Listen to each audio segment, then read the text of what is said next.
Hey, what's going on, everybody? It's MichaelQLau with another episode of the ABEL show, where it stands for Always Be Executing and Learning. All right, today we're going to do a deep and wide dive on the history, a little known history about the Buffalo Soldiers. Now, I know you've probably heard of the Buffalo Soldiers. They came about in the 1900s, a little bit before the turn of the century, in the 19th century. But where did the name come from, and who are these people that made up the Buffalo Soldiers? And I learned like a lot of interesting things and the facts about them. Uh, Three of the first Buffalo Soldiers, they were African American, graduated from West Point, and then they went into the service for the Buffalo Soldiers. The first one being Henry O'Shine Flipper, and he graduated back in 1856. And then John Alexander and his roommate Charles Young, they graduated in 1887 and then 1889, which was Charles Young, which is the third. And I'll talk about all three of them as we go in through this journey. All right, so the original Buffalo Soldiers came from the Army's 10th Cavalry, and they were formed in 1866 at Fort Leavenworth, Kansas. And that's where some of their monuments are now, as well as Junction City, Kansas as well. So back then, they were going through a lot of discrimination, and that's why they're able to join the Union Army. And as a result of them joining the Union Army, and things hadn't been, discrimination and slavery hadn't came to an end yet, they were still discriminated against. And one of the things that they're discriminated against is that the blacks were put into their own cavalries, but they were still headed by white generals, and the white generals didn't want to be there, and they would even risk themselves being promoted throughout the years and the terms. So what would happen is that they would have the different cavalries, and then they would they'll be like discriminated against, even against their own people that they were supposed to be protecting, which were the citizens. Some of the ways that they were discriminated against because they could only fight west of the Mississippi. They even faced deadly violence on the hands of civilians that they were intended to protect. So they didn't, get any special treatment for being soldiers from the civilians, and they definitely didn't get it from the soldiers that they were fighting alongside from different races as well. So in order to really win their respect, they really had to, go over and beyond on the battlefield. And one of the things that they're really known for was being marksmen and being great horse riders. And that's why from 1917 to 1947, they were given the responsibility to be able to train the cadets at West Point. And although that's just about 100 years later, they really had to be able to win their respect along the way. All right, so going on, and during the World War I, between July 1914 and 1918, the racist policies of President Woodrow Wilson, he had segregated the federal offices, but then not only that, he also led the black regiments being excluded from the American Expeditionary Force. So instead of them being controlled or enforced by the U.S., they were actually under the French rule during the World War II, and during World War I. And this is the first time ever in American troops have been placed under the command of a foreign power. So you can see how they're being discriminated against in many ways, not only against their fellow soldiers, not only against the civilians, but then also with the president as well, as there is still segregation going on within the ranks. But despite it all, they're able to become one of the most notarized troops in the U.S. Army. All right, so how did they get their name, Buffalo Soldiers? Well, a lot of people believe that it came from the Cheyenne and other plain Native American tribes who fought in the Indian Wars, who gave the 10th Cavalry Regiment their nickname, which was eventually applied to all black regiments formed in 1866, including the 9th Cavalry and the 24th and 25th Infantry, according to the National Archives. So the nickname is unclear, but rumors suggest that the tribes were inspired by the buffalo coats the soldiers wore and the tireless marching of the soldiers, or their hair resembled the dark, curly hair of buffalo. Another is that the bravery and ferocity in the battle reminded the Indians of the way the buffalo fought, because the African Americans knew that they respected the buffaloes and everything. That they took it as a sign of respect. So that's when they took on that nickname for themselves and use it as a stronghold. So as I stated before, they were marksmen and they were great with their horses. So this gave way for not only for the soldiers to be able to protect the land, but then also protect the national forests as well, as it gave room for the national park rangers to be able to protect the land from poaching and different things of that nature. So in 1903, the third African American graduate of West Point, Charles Young, took over the national parks superintendent position, which helped to preserve the national parks of the Sequoia National Park, which is based in Northern California. As he was the superintendent, he named one of the great sequoia trees after Booker T. Washington. And then in 2004, one of the sequoia trees was named after him.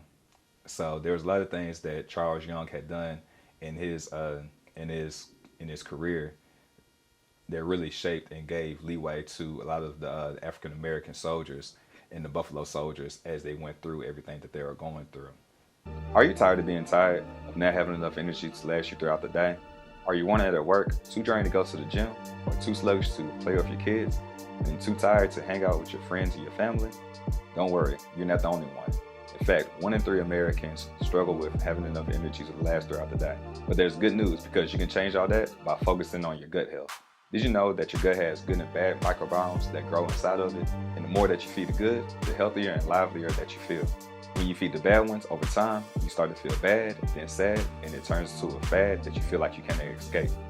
And it becomes your personality, aka your personal reality, and you feel like you cannot escape it, and you accept life as it is, and that it won't change. But that's where you're wrong. You just have to be able to shift your focus. See, most people fall into the trap of the SAD diet, or the standard American diet, which focuses on fast food, which is cheap and high in calories, rather than nature's fast food, which are fruits, vegetables, grains, nuts, and legumes that help nourish your body so that you can flourish. It's also no mistake that 90% of Americans do not eat enough fruits and vegetables according to the daily recommendations, and that's only 5 servings a day. What if I told you you can have the equivalent of 6 superfood salads all in one that's all natural, organic, whole foods? Yes, natural, organic, whole foods. And you can make and consume it in under a minute, and it only costs $4 a day. So there's no excuse that you need to shop, chop, and cook your foods because it's delivered at your front door. If this sounds good to you, check the description down below and schedule a 15-minute complimentary call so you can see how this can be a fit into your lifestyle. So you can change your personal reality and increase your energy, mood, digestion, sleep, and skin, all by focusing on your gut health, which is the cause to all your symptoms. Don't believe me? Just Google gut health blank and you'll find plenty of research articles that find a connection. Back to the video. But Charles Young, being the superintendent of the national parks over the Sequoia National Park, only was given because of everything that the Buffalo Soldiers went through. As they were the first protectors of the land, they became the national parks, including Yosemite and Sequoia National Parks during the 19th and the 20th century. And what they would do is they would help, I have a list right here, they would help prevent poaching, stop timber theft, and extinguish forest fires. The troops helped the local economy by supporting local businesses and brought rule of law to the mountainous area. And this kind of reminds me of what Bass Reeves did. If you want to know more about Bass Reeves, the real Lone Ranger, you can check out this video right here. He was pretty much in the Wild Wild West, bringing order to the Wild Wild West when there was no order, where everything was left in the chaos. So just like Bass Reeves, he was a master marksman. He was able to train his horse very well, just like the Buffalo Soldiers. These are 2 of the things that they have in common. And for me being the PE teacher, you really have to be able to, train your mind, your body to be able to have it do everything that you want it to do. So this is why I wanted to be able to highlight Bass Reeves and the Buffalo Soldiers. So again, if you're enjoying this video, or after you watch this one, go ahead and watch the Bass Reeves video as well. It's one of the ones that you need to be able to watch. All right, so not only were they very trained to be able to be as dominant as they were, They were usually outnumbered and outgunned, yet they still won. In a battle with the Cheyenne Native Americans, they were outnumbered, they were outgunned, they had not the best of equipment, but they were still able to overcome and be able to win, and they only lost the life of one of the Buffalo soldiers. And during this time, the Buffalo soldiers made about 20% of the U.S. troops that were in the Indian War, and however, they fought in over 177 of the battles that were going on during that time. And one notable fact is that Buffalo soldiers had the lowest rates of military desertion and courts martials of their time. So desertion is the abandonment of military duty or a post without permission, a pass, liberty, or leave, and is done with in the intention of not returning. And then a court martial is a legal procedure for military members that is similar to a civilian court trial. It is usually reserved for serious criminal offenses like felonies. So these were one of the most law-abiding citizens that they had within the ranks. So there were a lot of things that were going on. This is like the wild, wild west where you could really leave and really just go ahead and live a different life if you so choose to, if you didn't want to be in the battles. So some of the people that were part of the Buffalo Soldiers, they're actually born in slavery, and they went into the Civil War to be able to escape and fight for their freedom. And what they could have done is they could have also just left from, being in their ranks. However, they wanted to be able to fight for their country, and not only fight for their country, but then fight for the rights for African Americans to be seen as equal as white Americans and really have their citizenship as well. And because of what the original Buffalo members did, they were able to help Henry Osan Flipper become one of the first African Americans to graduate from West Point. And he was able to graduate in 1877, and he then joined the Buffalo Soldiers as well. And the reason why this is very significant is because West Point was one of those critical areas when America was fighting for their freedom, as it was like the turning point to be able to keep control of the Hudson River, which is where West Point is located. And if the British were able to have control over West Point, they'll be able to divide the United States and be able to conquer. As in war, you want to be able to divide and conquer so you can split their forces so they have less force to be forceful. So George Washington realized that was one of the points, that was one of the battles that they need to be able to keep in order to keep their freedom. So that's why the West Point is very significant, and graduating from there is really one of those notable honors that anybody can be able to have, especially for anybody that's fighting for the country in the U.S. military. And during this time that Flipper was at West Point, there were 4 other African Americans that were going through West Point as well. However, he was the first to be able to make it through because he was able to overcome the vast discrimination that they were going through. And if you remember, I've already highlighted 2 other people that were the second and the third. One was John Alexander, and the third one, Charles Young. And they graduated in 1887 and then 1889. And then this is the year 1876. So those 4 other cadets, they didn't make it because of all of the discrimination that was going on against the African Americans, because the other people didn't want them to be successful during that time. All right, so there was a lot that they had to overcome. Some of the things that they faced was enormous difficulties due to hostilities from the other cadets. Yet Flipper overcame these obstacles. In 1877, he became the first of the group to graduate. He was commissioned as a second lieutenant, and assigned to the 10th Cavalry Regiment, becoming the first black officer to command soldiers in the regular U.S. Army. To learn more information about Purium and the family of products, check out the description down below to set up a 15-minute complimentary call, and you can also check out the website. You're just one click away for a better life. Your health is too important to continue to push it off. Go ahead and check out the website and see if a product fits you. But while Flipper served with distinction, he faced intense resentment from some white soldiers and was targeted by a smear campaign that accumulated in a court-martial and his dismissal from the Army in 1882. However, in 1999, President Bill Clinton posthumously hardened flipper. So you can see that there was a lot of things that were going on during this time. However, Flipper was able to overcome all the trials and tribulations that he was going through, so then he can pave the way for other people to go through. There are many wars that the Buffalo Soldiers went through that aren't really well known. So I'm going to go ahead and go through this list of some of the wars that they went through. So there was the 1832 Johnson County War, and this was against farmers, small farmers against wealthy ranchers and a band of held gunmen.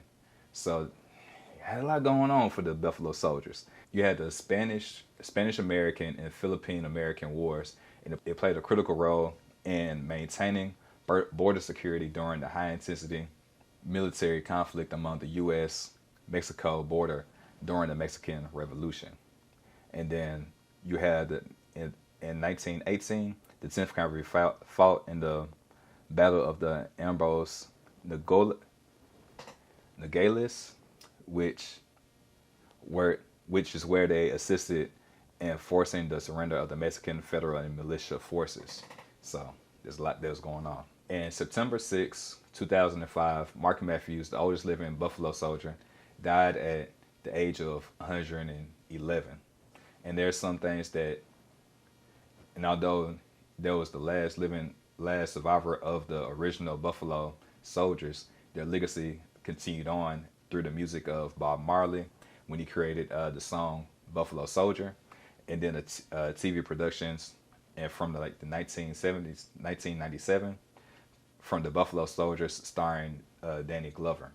And then there was a film by Spike Lee, and it was called Miracle at St. Anne's, which chronicles the Buffalo Soldiers who survived the invasion of Italy in World War II. So with all that being said, the Buffalo Soldiers, they really did a lot, and they really don't get the credit that they should be getting.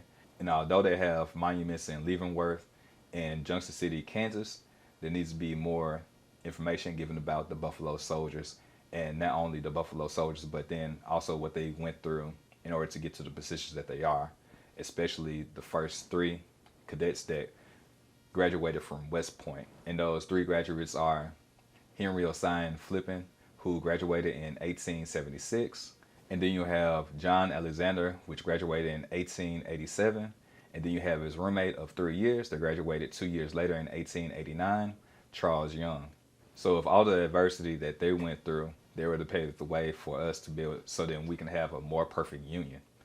All right, so again, I am MichaelQLau. If you enjoyed this video, like, share, and subscribe so then you can get notified for the next video that will be coming up. And again, I'm going 28 for 28 in the month of February to give you little known, unknown Black history facts.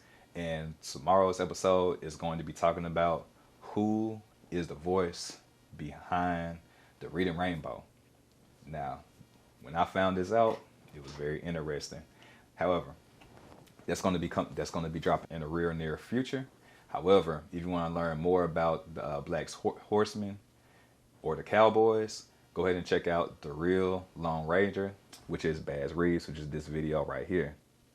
All right, as always, you all stay infinitely fit, infinitely blessed. And again, like, share, and subscribe. Smash that notification bell so then you can get the next video when it drops.